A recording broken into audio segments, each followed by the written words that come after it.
It's amazing how what starts as a regular day with your normal routine could end so far left field from the usual. When Robert Risdon woke up that fateful morning, his plan was simple enough. Nothing could possibly go wrong, or so he thought. But before we start, smash the like button and make sure to subscribe if you haven't, and hit that notification bell so that you won't miss any new stories. Robert Risdon was a man who coached the Columbus Lions and was part of a football team in Georgia. However, that wasn't the most impressive thing about him, as he was also a lieutenant colonel. Robert took an innocuous trip to get some food and didn't know just how different his day would end. He didn't always get the chance to go home because he often worked late and had to work for hours. He had to travel across the country since he coached 2 sports teams, and his presence was always needed to monitor his team. He and his co-coach Jason Gibson had to also scout for the teams on top of that. Risdon was very fatigued from scouting and coaching the teams all weekend. His team was practicing for the Senior Bowl. He thought he could now relax, but that was not to be. They were getting closer to their house when suddenly a storm started. There was just one establishment that was conveniently located nearby, and it was a Taco Bell. They were starving as well, so they decided to stop there and rest until the rain passed. What they didn't know was how much that little detour would cost them. So Risdon heard the cracking of the thunder just as they were about to enter the front door. The storm soon became much more severe and was relieved to have made it indoors in time. The thunder rattled the windows and caused them to shake, and Risdon was unaware at the moment that the weather would turn out the least of his concern later on. Unexpectedly, there was a large number of people present at the restaurant. It didn't appear like he was the only one who was seeking refuge from the storm in that abandoned building. He made his way towards the queue to make his order. He placed his order and then looked about until he located a table. He was starving, and he couldn't wait to dig into his lunch because he was so hungry. Then, however, he became aware of something. It was dark and stormy out. The lightning flashed just as they opened the front doors and into the warm restaurant. Even though it may have been warmer, the atmosphere seemed equally moody as outside. Then they saw him. They knew to go right up to him and give him a piece of their mind. The 2 protagonists were dressed head to toe in black and appeared to be drenched by the recent downpour. He noticed that water was gathering up their feet, making them slick. Risdon was curious as to how long they had been standing in the rain to get to the location. He was aware that they had seen him. However, they kept throwing darting glances and looking suspiciously. His experience in the military prepared him for something like that. He made sure to keep an eye on them so that there would be no underhanded dealings. Risdon was concerned that the suspicious individuals could cause a problem and things could escalate very quickly. It might have been because he was still dressed in his uniform that was the reason why they were staring at him. The 2 boys then moved closer to the pay register and made a hand signal to the person working there. The cash register gave a dismissive shake of her head to the 2 young lads. Whatever it was she said that prompted them to behave in a hasty manner was best known to them. He instantly turned around and began approaching other tables in the same manner. People present were wondering what they were trying to demonstrate. The response they got from everyone around was the same. As the situation escalated, the young lads picked up their pace in an attempt to escape, at which point they saw Risdon walking about in his uniform. Risdon anticipated that they would flee or hide when they saw the uniform because it commonly provoked that reaction in younger boys, but what they did surprised him instead. They immediately assumed an upright position and marched in his direction with purpose. Risdon was getting ready to evaluate the circumstances that had everyone staring at the lads when suddenly he heard a shout.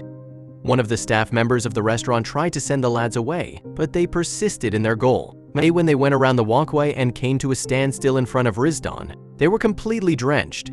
Risdon gazed in the water that peered in their eyes as if it had taken the entire moon. The next statement they made shocked him. They inquired if he needed dinner. "Do you want to buy some candy?" They showed a package containing the baked goods to him in a confident manner. Risdon had originally been smiling, but it vanished as quick as it emerged. He thought he had cash on him, but was wondering why the boys sold candies in the restaurant.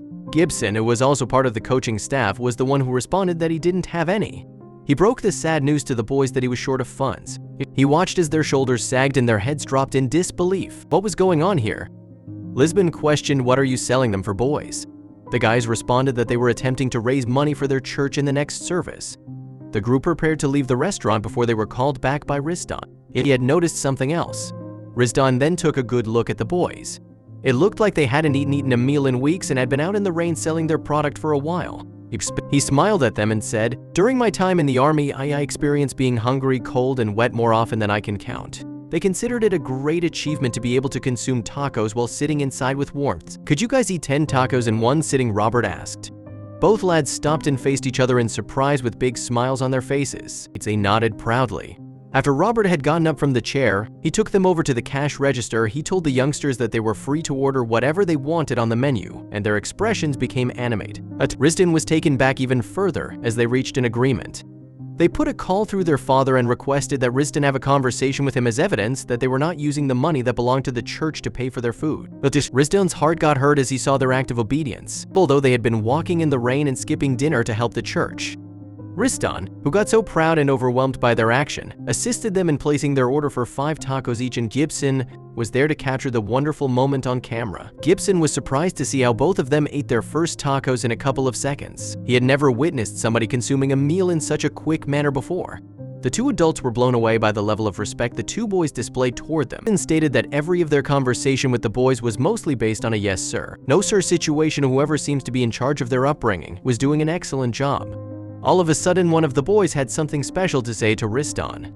Risdon was informed by one of the other boys. BJ, the youngest brother, who was only 9 years old at that time, expressed to Risdon how much he was being inspired to be a soldier. Just kind him when I grew up. So I could remember how he saluted me with his left hand while holding a taco on his right, which was the proper hand to use, Risdon said. So I made him put down the taco and taught him the proper way to salute, which will come in handy if he grows up to become a soldier. Risdon explained what he was thinking if eventually. The video went viral and widely viewed. Throughout the whole experience, the thought of going back to my children in their situation broke my heart, so it made me react and went to help the boys out, and the last thing I could do was to buy them some tacos. A few minutes after Gibson posted the video of Risdon's moment with the two boys, there were thousands of comments and likes. Gibson, who was so amazed to see the post going viral, showed the post to Risdon, who felt like a hero. As they were about to leave the restaurant, they received a standing ovation from the crowd present at the restaurant. This moment made him burst into tears of happiness. After Gibson and Risdon had completed their coaching mission with their football team, they prepared themselves to go back to the barrack. On getting there, they were received with a warm welcome and also a standing ovation by other soldiers present. He was then promoted from being lieutenant colonel to being a lieutenant general so that others can emulate him. It's in the military unit in America. Soldiers stand up for one another.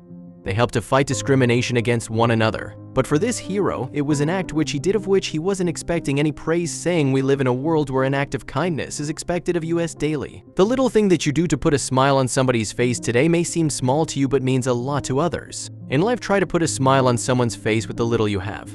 Who knows if you might just be saving a life?